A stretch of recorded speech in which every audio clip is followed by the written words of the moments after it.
అభివృద్ధి ఫలాలు ప్రతి పేదవాడికి అందేలా బీజేపీ ప్రభుత్వం కృషి చేస్తోందన్నారు కేంద్ర మంత్రి కిషన్ రెడ్డి. 2047 కల్లా భారతదేశం ప్రపంచంలో విశ్వగురు స్థానంలో నిలవాలనేదే లక్ష్యమన్నారు. భారతదేశంలోని యువత ప్రపంచమంతా రాణిస్తున్నారని కిషన్ రెడ్డి కొనియాడారు.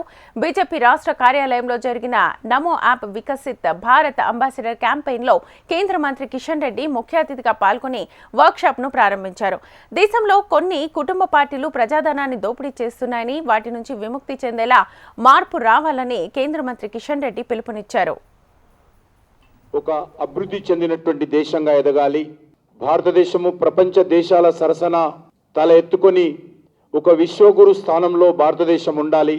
దానికోసం గత 10 సంవత్సరాలుగా ఒక యజ్ఞం లాగా, ఒక తపస్సు లాగా నరేంద్ర మోడీ గారు ప్రధానమంత్రిగా బాధ్యతలు చేపట్టిన తర్వాత మరి ఒక అంకిత భావంతో, ఒక సేవా భావంతో, ఒక సైనికుడిగా, ఒక కమాండర్గా ఈరోజు వారు దేశంలో ఒక దిక్కు సామాజిక కార్యక్రమాలు కానీ, ఒక దిక్కు అభివృద్ధి కార్యక్రమాలు కానీ, ఒక దిక్కు దేశ గౌరవాన్ని పెంచేటువంటి కార్యక్రమాలు కానీ, దేశ సంస్కృతిని పరిరక్షించేటువంటి కార్యక్రమాలు కానీ, మన యొక్క భారతీయ జీవన విధానాలను పునరుద్ధరించేటువంటి కార్యక్రమాలు కానీ ఈరోజు చేస్తున్న విషయం మనం చూస్తూ ఉన్నాం. స్వాతంత్రం వచ్చిన తర్వాత మన దేశానికి అధినేతలుగా ఉన్నటువంటి అనేక మంది, కొద్ది మంది తప్ప అనేక మంది కూడా దేశాన్ని ఏ రకంగా ముందుకు తీసుకెళ్లాలో ఆ దిశలో ప్రయాణం చేయలేదు. కాబట్టి ఈ రోజు వరకు కూడా 75 సంవత్సరాల తర్వాత కూడా మన దేశంలో పేదరికము, బీదరికము, నిరుద్యోగము, మౌలిక వస్తువుల లేమి అన్ని రకాలుగా మనకు కనిపిస్తుంది.